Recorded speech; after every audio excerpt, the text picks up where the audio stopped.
Welcome to Kagoshima City, and we have finished our road trip. So we are going to spend some time checking out the city before we end up flying back to Tokyo. We'll be here for like 3 days or something like that. The defining feature of what we know so far is that we don't have a lot to do here. We have looked into the guidebook and stuff that we have for Kagoshima, and most of the stuff it seems to be is about... It is 90% food. Inside of the city. Yeah, all the activities and stuff seem to be outside of the city. So it'll be interesting to see what we can find to show off about the city here, knowing that we don't have a whole lot of information in that direction for like things to do. But you did circle about 1 million food items. Yes. But we only have 3 days and you can only eat so much. And we already ate stuff that was not in the guidebook for breakfast, so we're down a meal.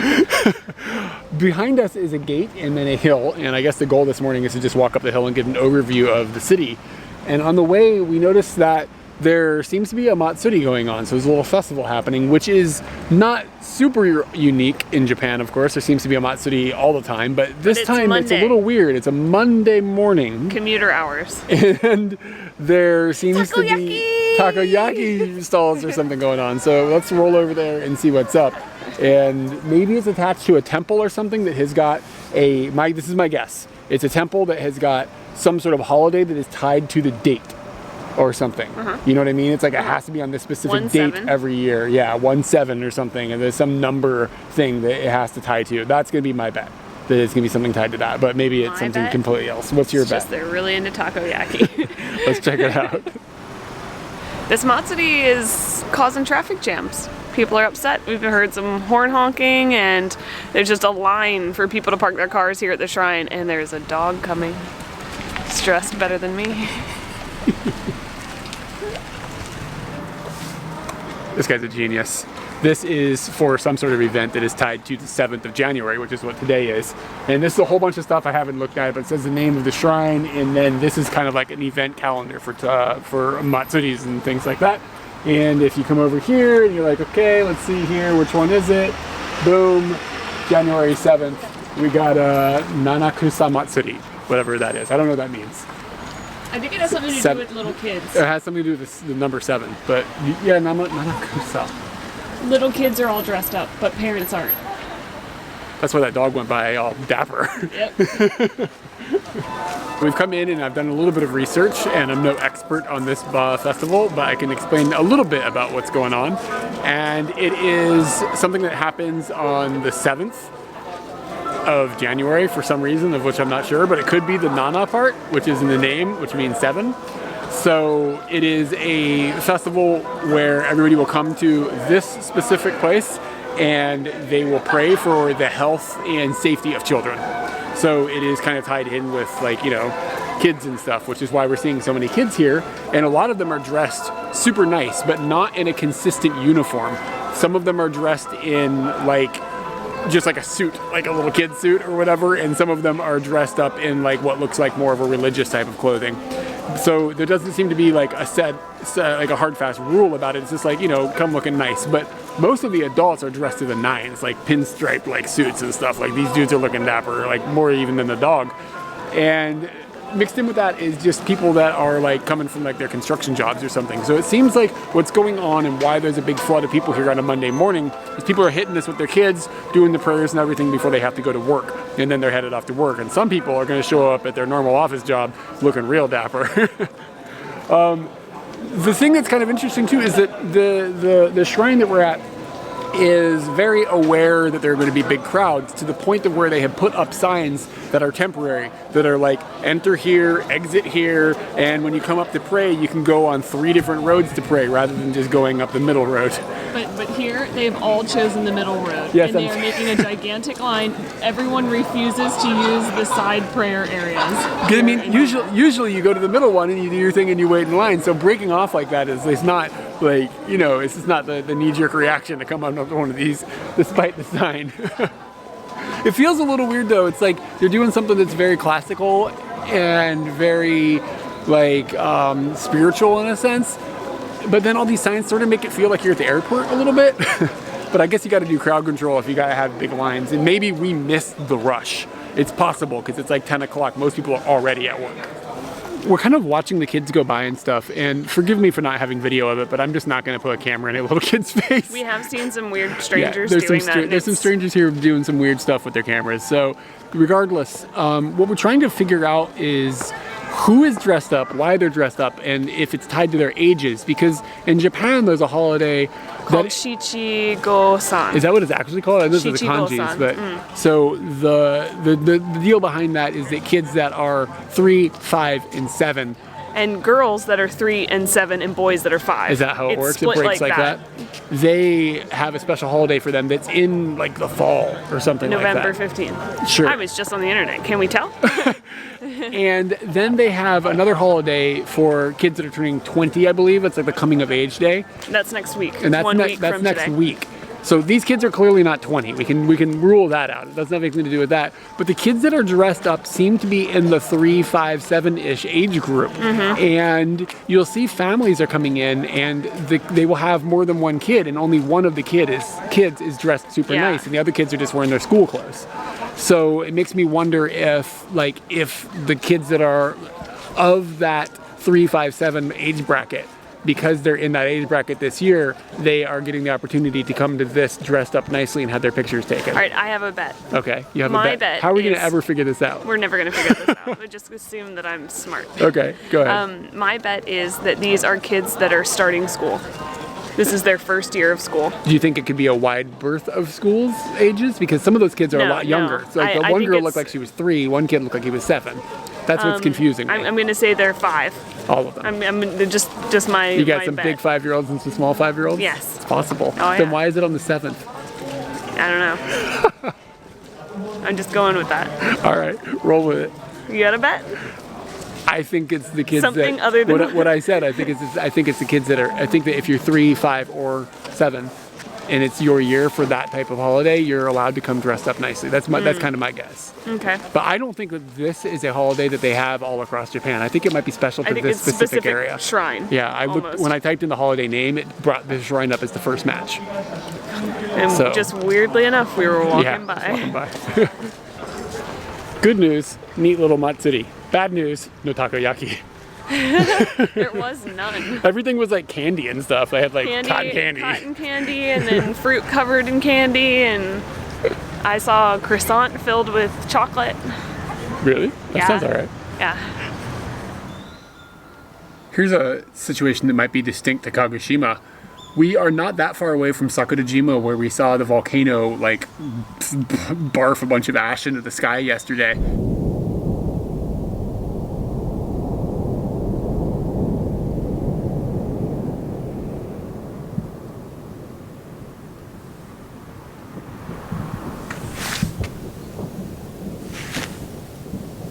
Oh my goodness.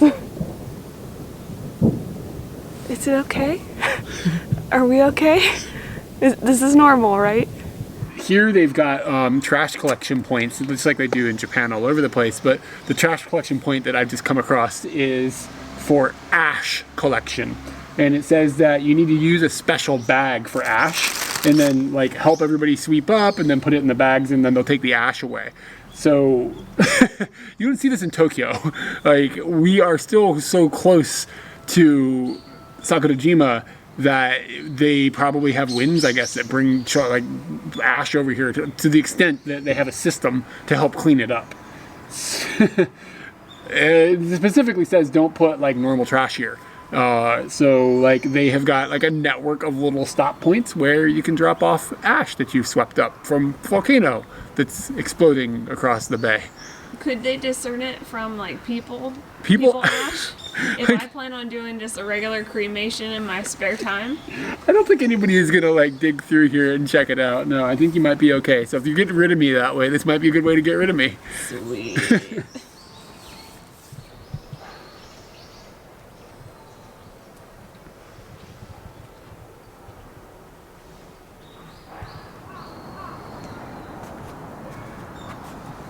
Let me tell you what I think about this view.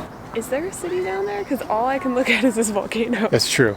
I sat down with just that view. That's all I want to look at right now. I want to watch it for days and days and days. The volcano looks like it was just painted there too. I feel like I'm looking at a Bob Ross painting or something. Like it just doesn't, the haze in front of it or something, it just makes it look artificial.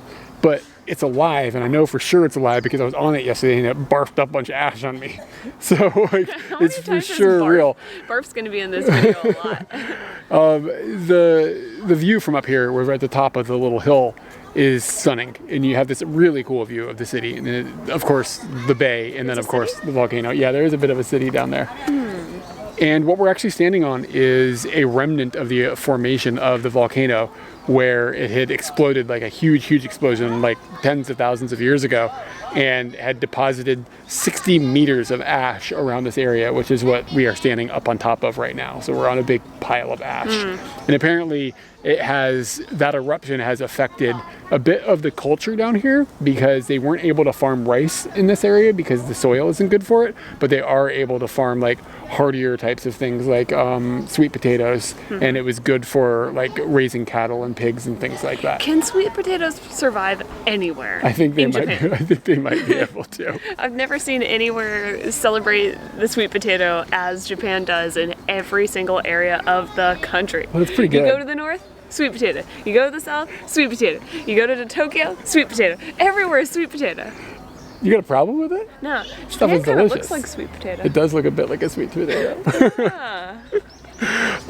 Yeah, I don't know. Do you have anything else to say about this view and stuff? One thing I wanted to mention, I didn't talk to you about it yet, so you might think that I'm just crazy, but there's kind of white haze going down from the mountain, and I think that's falling ash. It's hard to tell from here if it's ash, if it's gray, or if it's white. Because the white, they said, was steam. Well, the reason that I think that it is ash is because it's falling. Steam would tend to rise. Ash doesn't necessarily need to be completely white or whatever. Yeah. But what I'm looking your at theory looks, is interesting. Yeah. Let's go look. Let's have a look. Let's find out. Let's find out. Pickles. Pickles. Ma-mu-shi means pit viper. And this says they will attack. I wore pants today. I feel okay. Pants. You gonna kick a snake in the face or something? What are you gonna do? I got faces?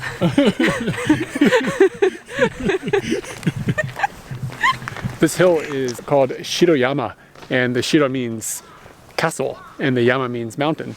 So I was looking for a castle on this mountain, but apparently there's not a castle on this mountain anymore, but there may have been one at one point.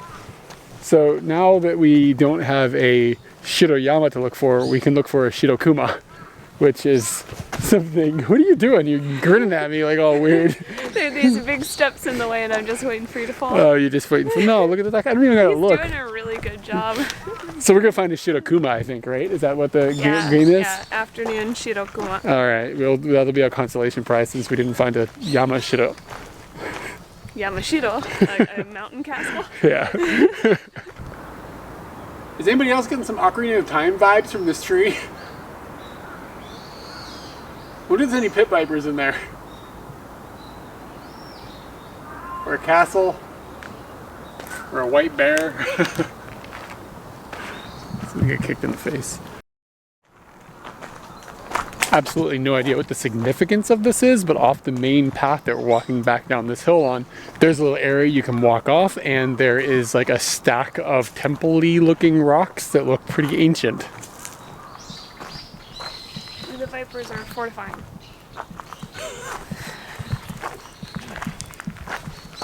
That's all. We've come down the castle mountain, and there's this stunning little Japanese garden with like a little bridge and like some water and some birds. And tell them about the moss. There's moss everywhere. It's just really stunning. It's very, very picturesque. And the centerpiece of the garden is the statue of this Japanese dude that had lived in the late 1800s during the Meiji period. And we keep reading about different characters from the Kagoshima area who had been entwined with the Meiji Restoration in a way that seems like it was fairly significant. And I'm not at all an authority on understanding that time of history, but it does seem interesting that someplace so far removed from the capital at the time, which would have been Edo, which is essentially the Tokyo area, would have been so integral politically to the Meiji Restoration, which was essentially giving power back to the central government in Japan. So I guess somehow the people down here worked along with the central government and the emperor and stuff to make all those reforms take place and stuff. And this is one of those dudes that was part of that change. And they've got a little garden to him now, and I'm really happy about the little garden.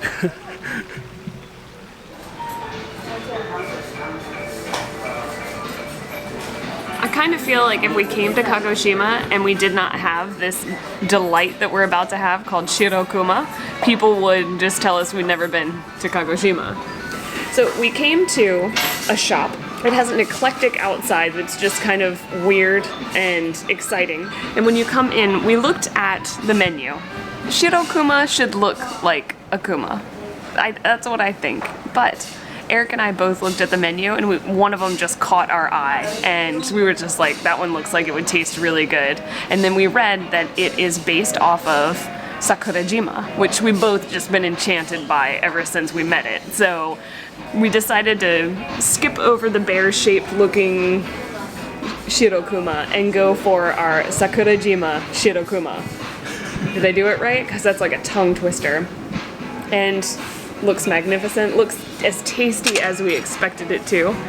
I know there's peanuts up here, we have a cherry, some mochi, I am assuming. I assume this is like a syrup of some sort. I'm not sure exactly. Is it brown sugar vinegar? I hope not, no. It's just kind of brown sugar syrup. So this is basically just like a snow cone that's massive and covered in lots of stuff, yes, right? Yes. A massive snow cone that you never thought you were going to have. Like, your parents would take you to the snow shop, and you get the little cup, and you'd be like, yeah, this is great. This is a mountain of that. And just very exciting. What was I gonna say? I forgot what I was gonna say. Hold on, let me eat.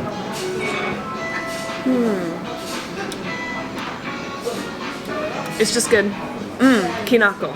That's what it was. Awesome. There's kinakos on top of it as well, which is wood chips is all I can think of right now. What is kinako? It's like soybean powder? It's like soy powder, right? Soy powder, something like that. I don't know, it's delicious, wow. Whatever it is. I verged off there, because this tastes pretty good, and then I just forgot what I was supposed to be doing.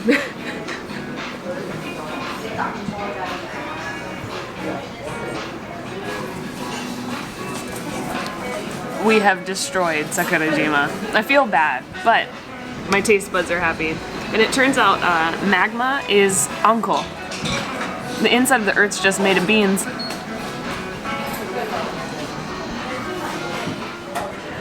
When coming to get the Shirokuma, we went to another shop. That shop said that it was closed for the winter. Is this some sort of like hibernation joke? The bears are just gone. You can't eat them right now. This is a statue of Saigo-san, and he is a super important figure here in Kagoshima, to the level that we were surprised at how often we're seeing images of him. And they have him on omiyage, and they have him on like everything you can think of, including in like cartoon format, which we found was kind of bizarre because he's referenced sometimes as like the last real samurai. So we were like, okay, we got to look into this a little bit and figure out who he is. And it turns out he's one of the guys that was a part of the Meiji Restoration that took place in the late mid-1800s. And his story is pretty fascinating. He was a politician and a soldier and like a upper level military officer, and he had direct close ties with the emperor at the time. And he ended up in the end starting another revolution after he had left the process of the Meiji Restoration because he disagreed with some of the political aspects of it, and returned to Kagoshima and became kind of a higher ranking person in the community again because he had started a school and he had all these young people that were underneath of him, and he tried to start another revolution that failed and ended up killing himself up on the hill that we hiked earlier today. And that's this guy's story. And the reason that there are so many iconic images of him these days is because just last year there was a really popular drama, like a television show in Japan, that was based on this guy and his life. So they're trying to like kind of like carry the tourism into the area, like, oh, come and see the spots that were like in the drama, or come and see parts of this guy's life and like the real aspect of it and stuff. And they're trying to like spitball all that, and that's why we're seeing so much imagery with this guy's face on it. And he always has this little dog with him in the pictures or the cartoons and stuff. And we actually just talked to a lady, and she told us a story that he had a lot of dogs for like rabbit hunting, and they had used them in the military and stuff like that. So there's this image of this dog that's always with it. And I think that's funny because his story is not cute at all. It's like political and serious and ends in suicide. But to make it like marketable in modern day, they've made this like little, there's got to be a little cartoon dog, of course.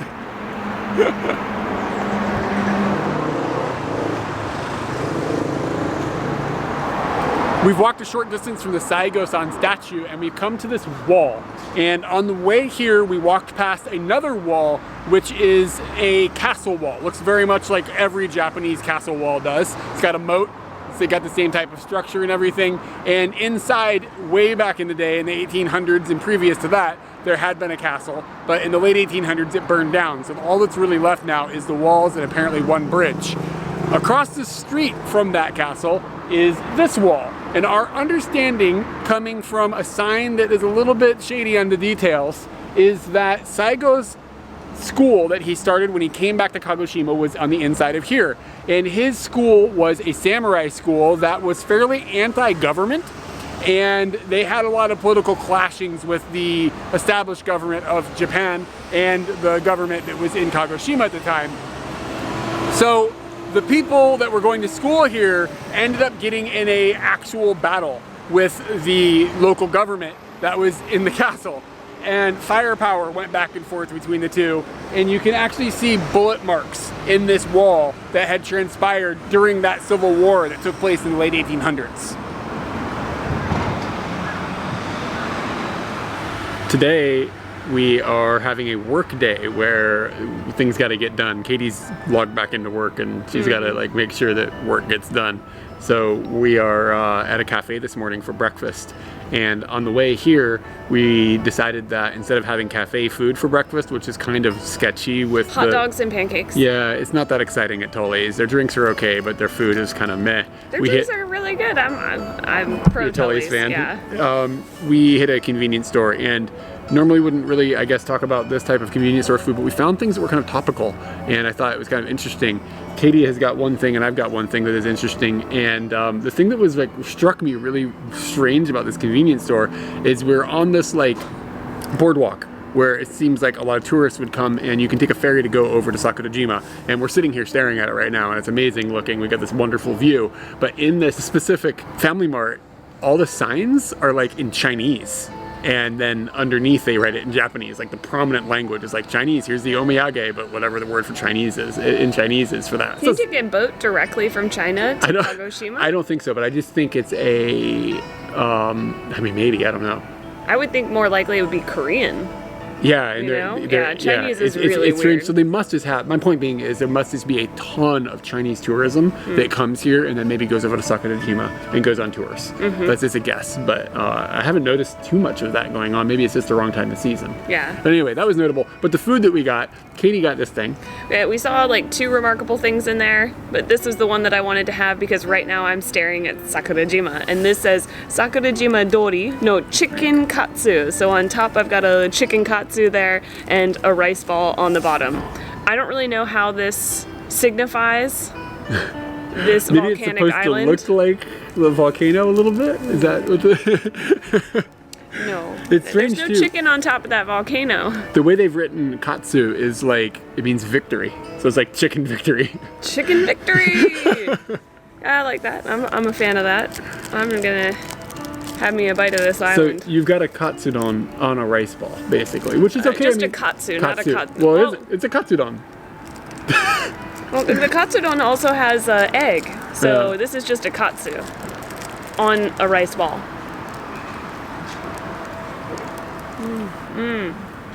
It's good. Is it? Mm-hmm. They heated it up for you? Yeah, I had to go back.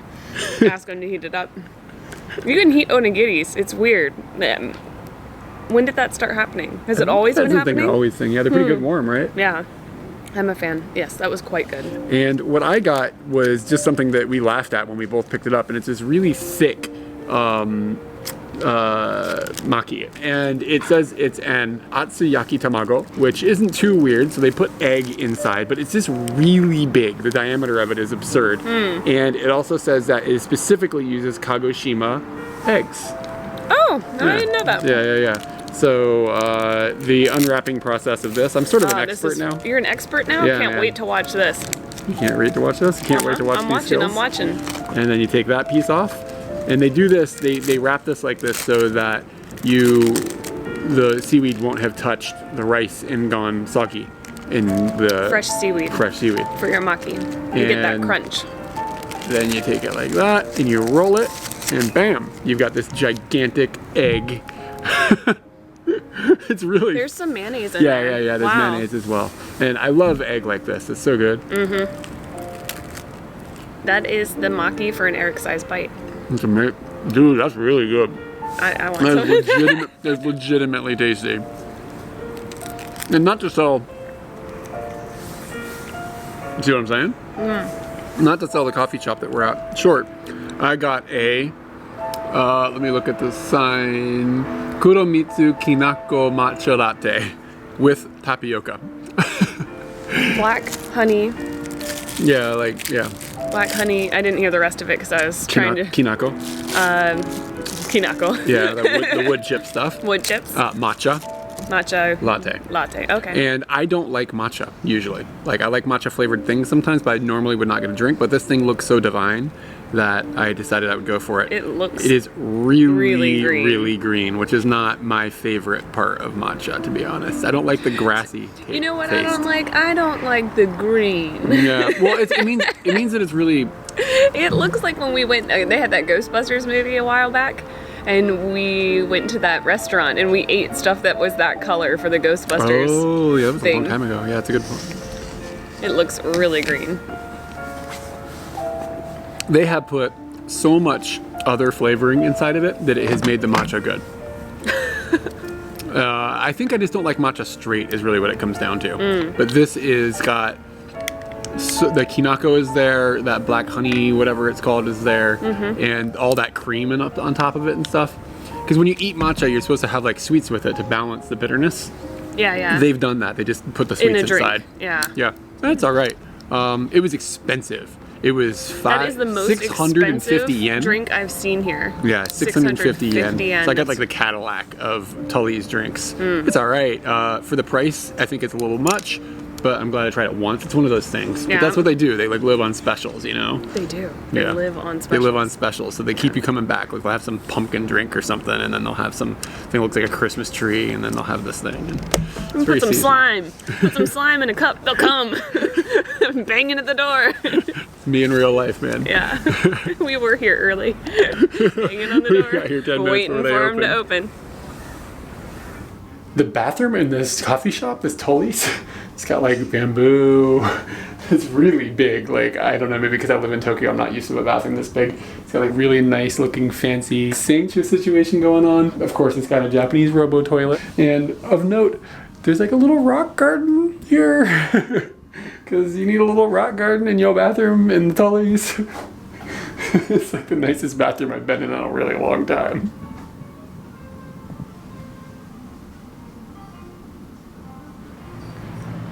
The statue on the bay with a view of Sakurajima behind it is simply called the Memory of Summer. And it stopped me in my tracks because it made me think it's probably a pretty good memory.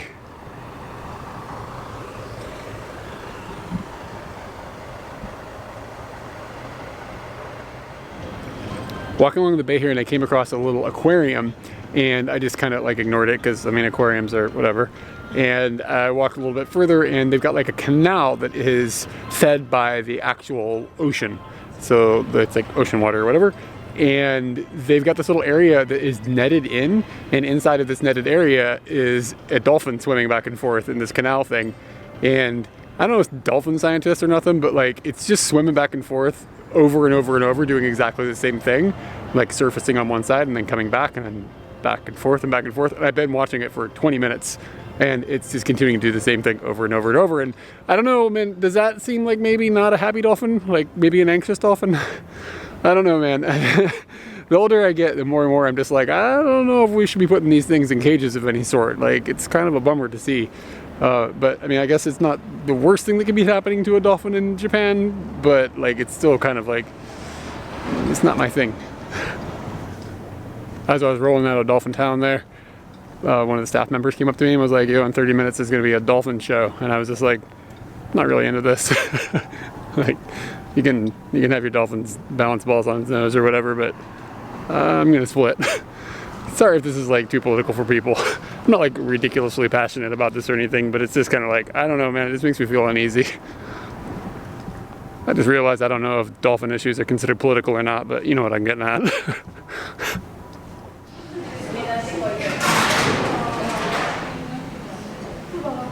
Tuesday for lunch, and we haven't gone very far from our view. We've walked quite far, but the view is still exactly the same as Sakurajima, which is, I wouldn't trade that for pretty much anything right now. It's an amazing volcano, but now it's in a blanket taking a nap. And I really like that. Interestingly enough, we were going to go and get kurobuta today, like a tonkatsu version of that, but we haven't had that yet. And I feel kind of weird leaving it to the last day, but we went to the restaurant that we want to go to and we asked them if they're going to have lunch tomorrow. We were going to eat it today, but they're not having lunch today. Why would you not have lunch every day? Weird. So lunch is not happening at that restaurant today. We'll be going there tomorrow, but that meant like, well, we have to figure out what we're going to eat for today. And I had marked nothing of interest about the place that we're at other than that it is posh and that it has a nice view. And the lunch is only 1,000 yen. So you get to go to the 13th floor of a hotel, eat with an amazing view, and have a lovely lunch for 1,000 yen. I feel like I have infiltrated the elite. Like, I'm not supposed to be here. I've got a cock on my shirt. Shouldn't be here. That's how I feel about it. But on their menu, I basically just chose the thing I didn't understand. But we looked up some kanjis and made our way a little bit. We have bamboo, pork, and eggs. That is this mixture here. There's really like nothing else in there. And it said that this was like distinct of some sort of island that we've never seen.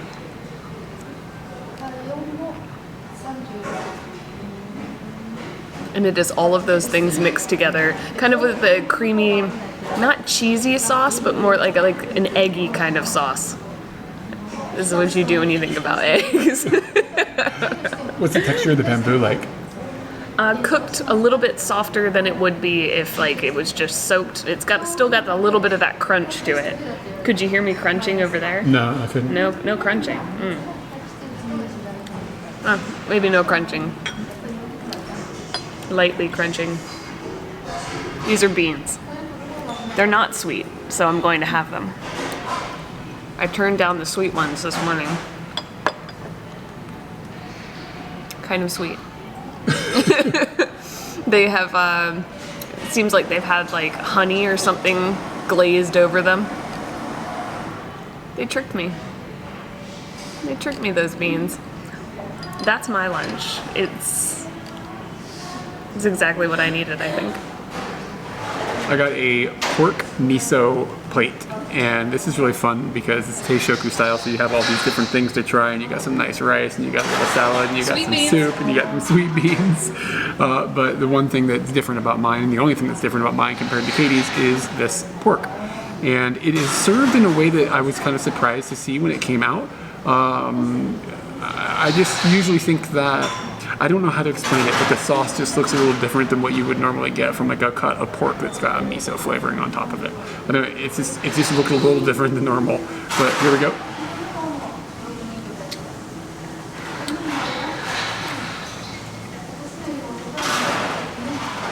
It's good. The miso flavor is sort of subdued.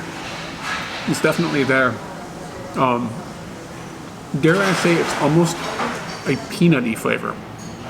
Sometimes miso can like dance in that little area, and this type of miso that they've used is dancing in that peanutty area without being sweet, which peanut butter can end up being a little bit sometimes. Put a bean on it.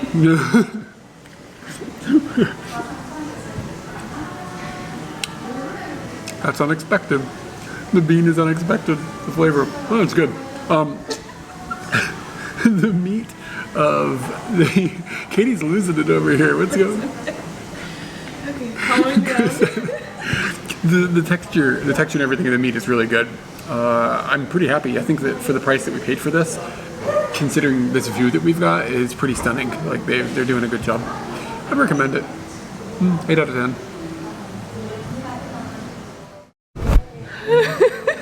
You okay? Yeah, I'm alright. I wasn't even thinking, and then I realized put a bean on it and come out. I don't understand what's so funny. It's really funny to me. Am I missing some reference or something? There was the sweet beans, and then you ate the sweet beans, and then you were like, oh, and you know, sometimes it's in the peanut area, if it's not that sweet, but a peanut. You know what's posh? Dessert. You know, it's double posh. Double desserts? Tiny desserts. Yep, tiny. We didn't even know this was coming. They just popped a dessert in our face. We were trying to leave, and they were like, whoa, whoa, whoa, have dessert. What is it? Is it a cream? It looks like a tortilla that has cream inside and chocolate. Is it ice cream or just cream? Looks like just cream. I got mine. What? You just gonna eat mine? What is this? My bad. I live in the posh land now. I expect people to feed me. Like hedonism bot? Yeah. All right, here we go. What are we doing this to? Posh. To infiltrating the posh. Yeah, that's a good one. All right. It's not ice cream, but it's really close to ice cream. A cream? Mm-hmm. Cold. Yeah. It's cold cream. It's cold Is that cream. what you got to? Yeah.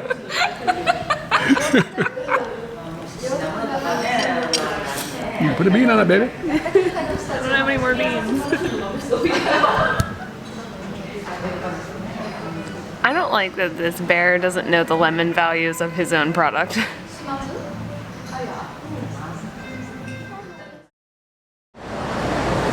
It is our last night in Kagoshima, and we best get to the yatai area because we have not done that since we got here, and it's important.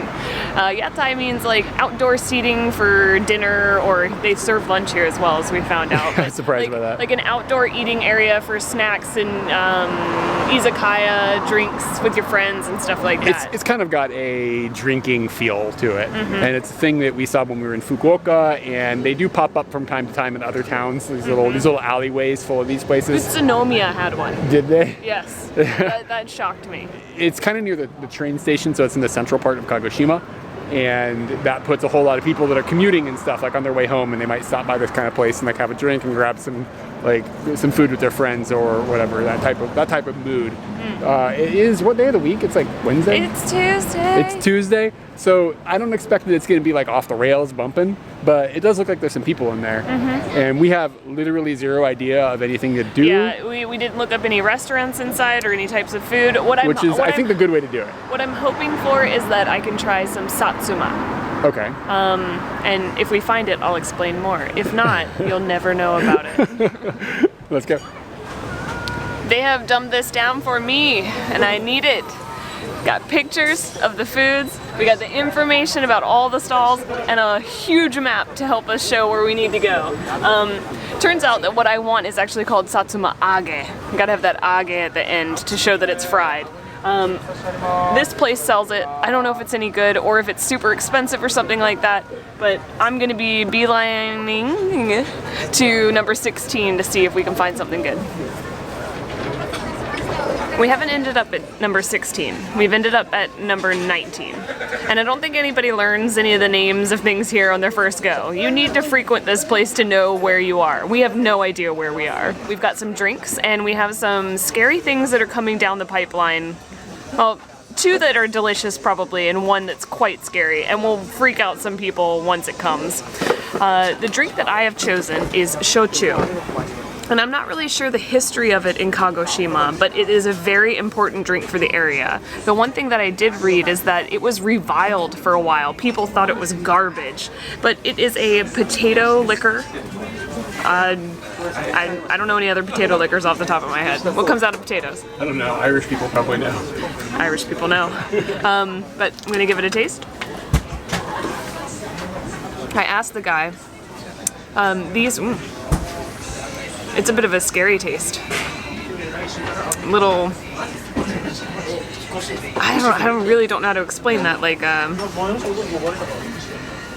vodka without scariness. Is it strong? Like, is it attacking? I would say it's a little bit attacking, but there's no burn. It's like soft, so I guess that's what I mean by not scary. Everything looks much bigger in the pictures. Everything. The way that I picked my drink is I saw that they ranged from about 380 to 1,300 yen for one glass. So I asked the guy, like, I've got 500 yen.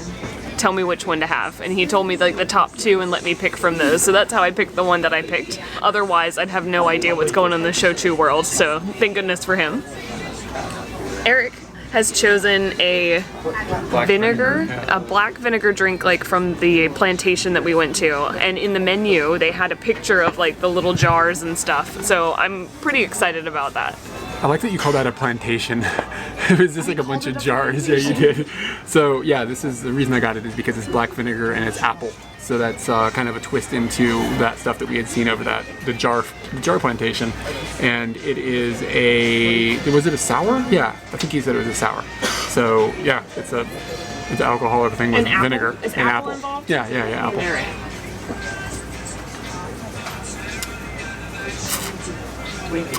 The vinegar is really strong. Good. Like very much the overpowering flavor. The apple is just underneath. And it's almost like the alcohol isn't really strong, but it comes in like the back with a baseball bat and like hits the vinegar and it just like goes up your nose. Like that's kind of what it feels like. It burns everything. It's interesting. I'm not sure it would be my normal drink, but it's all right. I found my Satsuma-age, and I frequent Oden a lot, so I know what this is. I never choose it. It's just not, when I look in that bath of food, I don't even think about it. I don't want it. So I've got my Satsuma-age, and it's famous for here in Kagoshima. It is one of their specialties. I'm hoping that it is good. Spoiler alert, I have had this before here in Kagoshima, but I didn't really realize what I was doing and that I was missing out. And what I had before was very good. So you have a lot to live up to.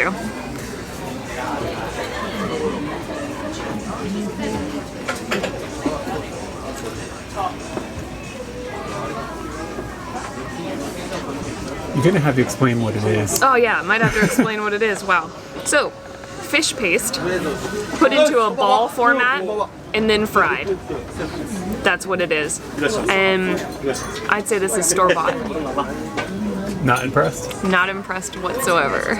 But the stuff that we had a different day, and I didn't realize I should have made a video, but it was quite good, and it seemed like homemade, like grandma was in the background doing it. These guys are slicing up a patty that they got from the store. And that is what it is. You're gonna find that array of things from store-bought to grandma stuff here in Kagoshima. It looks different. There's two different types in there. What's the difference between the two? I'll tell you a sneaky story about these. Recently, Eric ate one of these, not knowing what it was. Had he known what it was, his natural reaction would be like, Katie, you can eat that. He wouldn't think about it, he wouldn't eat it. But he got one of these that has all these bits in it, and he was like, oh yeah, I'm gonna eat that. And he ate the whole thing, and he liked it. And I was shocked. The whole time I was like, oh, he's gonna throw that away immediately. He's not gonna be interested in it. The bits inside of this, it's the same makings of the fish paste that's been fried, but they've just put vegetables in. Still store-bought? I would say so. I heard the microwave just a moment ago, so I would definitely say that it is store-bought, but I mean, I can taste the vegetable flavor, so hooray. It turns out that I'm the connoisseur of this stuff, so I figure I'd give another butt try. And I'm gonna go for the one with the vegetables, based on Katie's recommendation. I'll say if this is store-bought or not.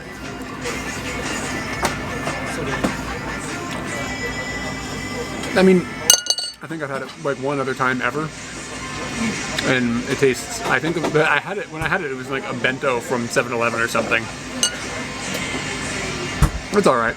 Kind of a unique flavor. Not something that I can remember really having except for that time. Can't really compare it to anything else. A bit chewy. Was it fishy? No, not fishy.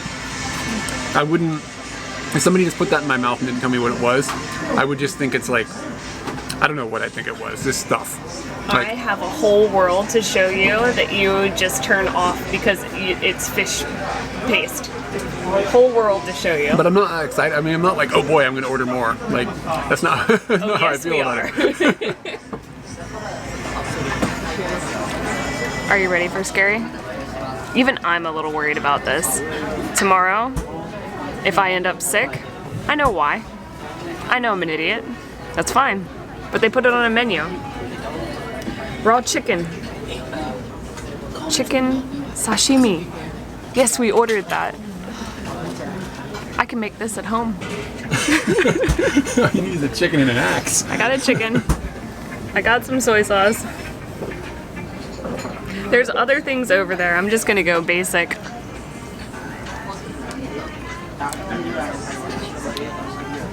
I don't know if they've done something to it, but it does taste quite good.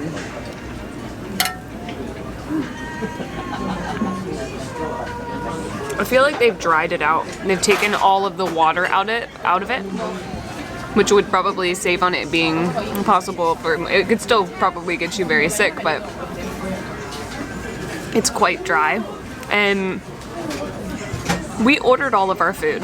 This was the last thing that we ordered, and when we ordered it, the guy said, if you're gonna order that, you have to either sit inside or sit at this other table.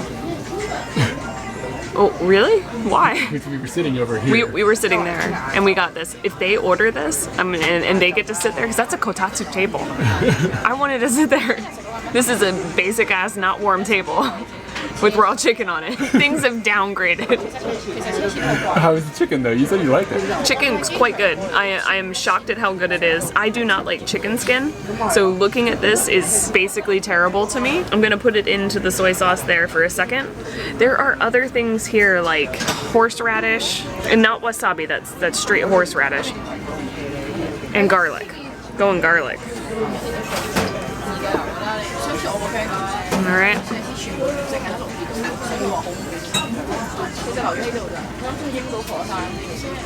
They're good.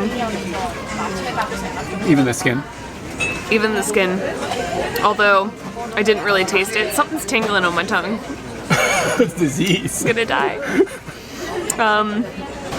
This is some stuff your mom would be like, no, you're not ordering that. What are you doing? You're out of your mind. I got something that I don't feel like is really something you would normally get in one of these yatai areas, because usually it's like, you know, sashimi or like meat on a stick style things, or like just things that are cooked on a grill and things like that. Like it's more of like Japanese izakaya style food. And I decided to instead get a curry rice. Because I was like, I'm not gonna get down on this raw chicken, because tomorrow we have to fly back to Tokyo, and if both of us are super sick, it's not gonna be okay. So this way, if Katie gets sick, then I can carry her back to Tokyo and everything should be legit. I'm gonna take a pass on the raw chicken. My curry rice is kind of like a beef tendon meat that they have put into just like a curry and rice. And it's cool, it's served in this like bowl that looks like a metal bowl, but I think it's actually plastic bowl. But it does look kind of neat. And I'm just gonna jump into a little bit of curry first.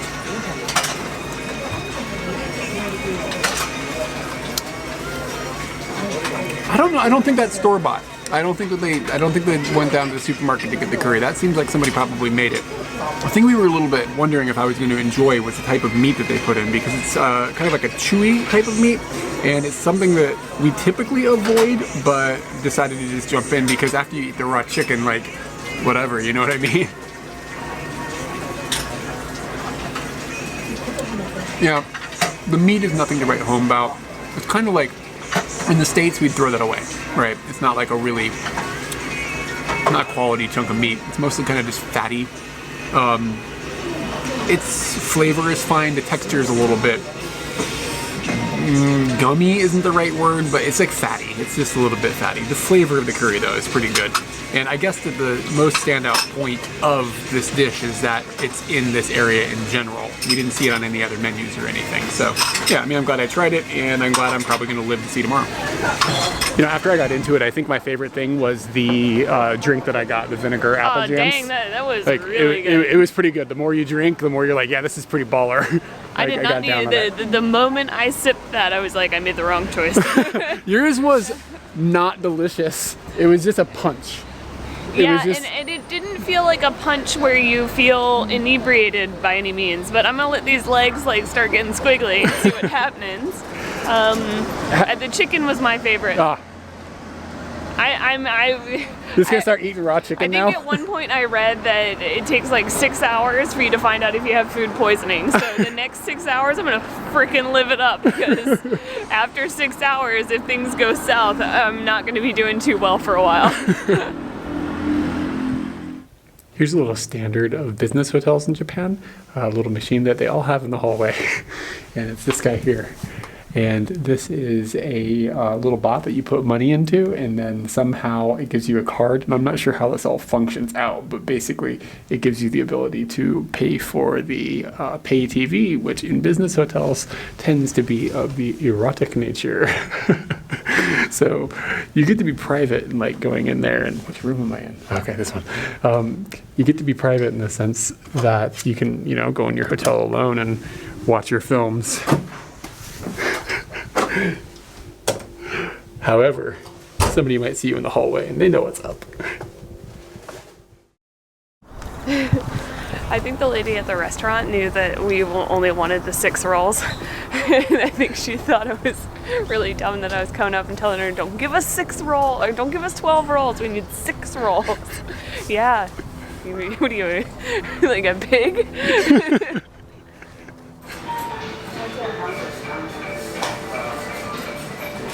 I kind of feel like if we came to Kagoshima and we did not have this delight that we're about to have called Shirokuma, people would just tell us we'd never been to Kagoshima. So we came to a shop.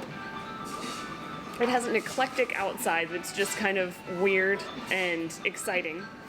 And when you come in, we looked at the menu. Watch out for that. That is terrifying. Do you like those skills, stepping over that? You're a good walker. Oh, heavy. Dun, da, da, da, dun, da, da, da, dun. Am I in a good spot now? A little to your right. Stage right or?